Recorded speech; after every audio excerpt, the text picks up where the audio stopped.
Good evening, friends and countrymen.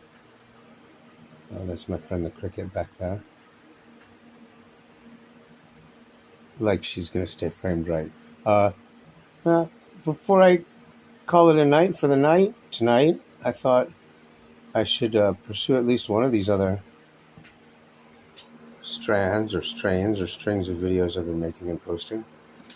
Uh, that is to say, recommending movies made in the 80s, in 1980. If you're one of my Facebook friends, you'll have seen the list I've been tending and tidying up. Posted the state of the list on Facebook earlier. I I don't know how many movies I'm aiming for, but I'm trying to make a list of recommended standards and classics from 1980 to 1989 in the order they were released, calendar release date, must-sees, and personal favorites. If I was running a theater or a series of movie parties themed 1980 to 1989, this is what you'd get. So about the first 100 movies on this list are all either things I've seen very recently or often enough that I feel confident to discuss them without refreshing my memory. Looking at the movie again, basically. So I thought I would just walk through that, just recommend some of those. I don't even need to watch them, right? This is what I just said, right? Because that's how well I know most of these movies. 2 minutes, huh? So I'm going to try to burn through these.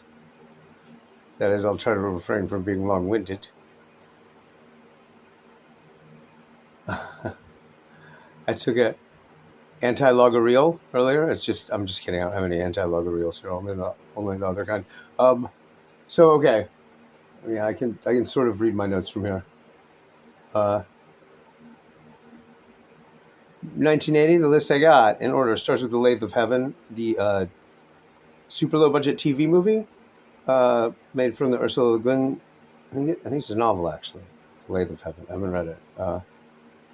Super cool, super cerebral, very intellectual, very intelligent, kind of psychedelic, made for television movie.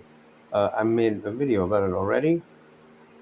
And the next one is a movie I haven't discussed yet. And I'm not sure how confident I am recommending this one because I've only seen it once. One of the other times I started this Watch All the 80s Movies project, I foolishly set out to watch all the 80s movies. So I saw a bunch of second string stuff released in January and February of 1980. One of those movies is this movie, To All a Good Night, which is a Christmas slasher movie. Yeah. It's a Christmas movie that's so fucked up, it opened theatrically in late January. Yeah. And I only seen it once. It's about 5 years ago. So I really don't remember it so well. But I liked it a lot. David Hess, the actor who is best known and remembered, and rightfully so, for playing the lead sadistic rapist in Wes Craven's last House on the Left. The actor, David Hess, directed this movie, To All a Good Night. I want to say he didn't really direct anything else. And it has the sensibility of a technically attentive actor directing a movie he knows is going to be bad, but at least he can make it fun bad for his cast. It's got a tone of delirious champagne and cocaine supported camp. Like everyone on screen is about to crack up or crack each other up because they're all acting so weird the whole time. It reminded me of Troll 2, actually. It's like a more restrained Troll 2. It's the same kind of... It just feels like it's intentionally wobbling off the rails constantly. And you keep thinking, what were the actors thinking here? What how did they arrive at the way they're doing this business? Not a serious movie. I don't think it even pretends to be. Might be kind of movie seems to be accidentally campy. And even so, there's a huge badass jump scare in the middle of it. Uh, yeah, it might have been so striking and memorable to me because I had given up on the movie doing anything a horror movie really does when it's really a horror movie. By that point, it's halfway through the movie. But that being said, like I've only seen this movie once, about 5 years ago. And I vividly remember this scene and how it fits into the rest of the movie because it fucked me up. And that's not easy to do. At least I like to think it's not. Doesn't happen often anyway. So that movie's called To All a Good Night, and David Hess directed it, and it opened in January of 1980, according to IMDb. I just gotta... I don't know if they were already doing the pay-to-play, limited theatrical, one-screen, limited engagement thing then, but I don't know, it opened theatrically in January and it's a Christmas movie. Who does that? That movie's drunk. Yeah, and then The Fog, Cannibal Holocaust, Inferno, Cruising, and The Ninth Configuration, which are all movies I have discussed in recent videos. Man, I gotta learn to just put the camera down. I get better sound and picture if I just hold it and keep it close. Except when I'm wobbling and moving around and shit. And then I don't.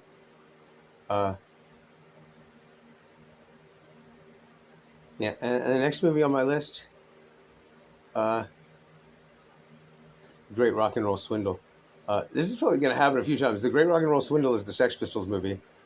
Julian Temple directed to completion after the earlier Sex Pistols movie Who Killed Bambi fell apart, incomplete, with Renee Dahlgren directing.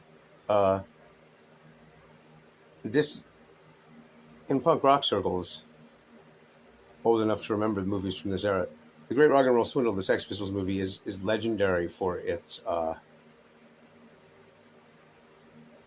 fragmented structure, bizarre narrative strategies, and approaches, various ways to jigsaw together the bits and pieces of at least two difficult productions that fell apart. And the movie itself is about that too. Like, the movie is about how Malcolm McLaren and his Sex Pistols were almost like a performance art, a vehicle for performance art and publicity, almost more than they were a real band that made real rock and roll now. I mean, to such an extent that when I was in high school in the late 80s, I was slow to actually listen to the Sex Pistols. I'd seen this movie several times. I just had the impression they're not a real band. Like, I didn't actually know for a long time that the one album they made, Nevermind the Bollocks, great fucking album. Like, it's killed it. They only killed it the once, and there's like 2 or 3 singles that are the best songs. Whole thing is a series of publicity stunts, but also great rock and roll. So they're not entirely a joke and a stunt.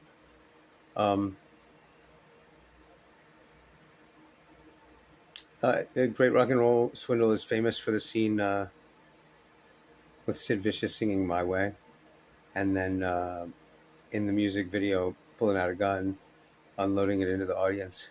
It's kind of a Who Wants to Die for Art moment. Sometimes when you see this movie, The Great Rock and Roll Swindle, the music is censored off of that because after Sid Vicious killed Nancy Spungen and then died, due to held the rights to the song My Way, did not want his cover of it being out there. It's in Mr. Mike's Mondo video too, and I think that's where they play the video with no sound. I'm probably just hoping that at the last second they would be able to dub the sound in. Maybe I've only ever seen Great Rock and Roll Swindle with the sound intact. There's also a bit where they just are a little bit creepy about exploiting the nudity of eyebrow-raisingly young girls. Well, why? There's like a punk rock girl with a mohawk who she really looks about 12 or 13. I don't know how old she is. I don't know who this actress is, but she's naked and naked the whole time. And she's sort of like slave girl to Malcolm McLaren. I think it's been a while since I saw this, and I never watched anything like sober.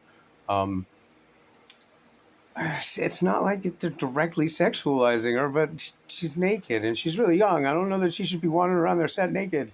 Uh, and so some versions of this movie have this very weird half-ass censorship thing going on with the girl, the naked girl. Like, I want to say the disc that I had last time I owned this had like a crude cell animation that was like supposed to look like underwear. But it sort of wandered after her, like it was scratched into the neg. But I don't, like I'm always really high when I watch this movie.